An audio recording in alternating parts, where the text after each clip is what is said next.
Bonjour et bienvenue sur DigiSchool. Je suis Floriane Charton, votre professeure de sciences économiques et sociales. Aujourd'hui, nous allons étudier le contrôle social et la déviance, et plus particulièrement l'étiquetage et la stigmatisation.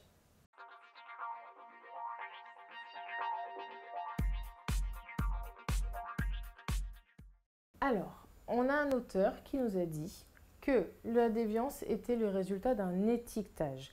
Donc, selon Howard Baker, que vous voyez ici, la déviance n'est pas issue d'un manque de contrôle social ou n'est pas issue d'une lacune au cours de la socialisation, vous vous rappelez le processus au cours duquel on acquiert des normes et des valeurs, mais en fait la déviance serait le résultat de l'étiquetage, mais du coup cet étiquetage, c'est-à-dire le fait de mettre une étiquette sociale évidemment sur l'individu, ça vient bien des autres acteurs sociaux.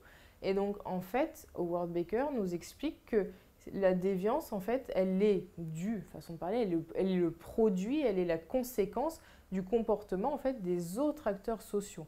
Et en fait, la sanction qui va être appliquée aux déviants, en fait, c'est elle qui est à l'origine de l'étiquetage. Ça veut dire quoi? C'est-à-dire que tant qu'on ne met pas une sanction à un individu qui a transgressé une norme, alors la personne n'est pas étiquetée en tant que déviant.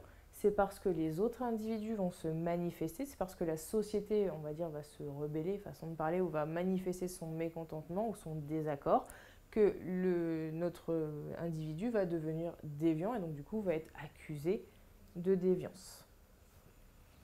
Comme on disait, la stigmatisation, elle est elle aussi le résultat d'un étiquetage. C'est-à-dire qu'une fois que vous avez étiqueté un individu, une fois que vous lui avez, on va dire, collé sur la tête un rôle bien spécifique ou une image bien spécifique, comme de dire de quelqu'un que c'est un marginal, de dire quelqu'un qui n'est pas dans les normes, etc. Et bien peu à peu, ça va conduire à sa stigmatisation.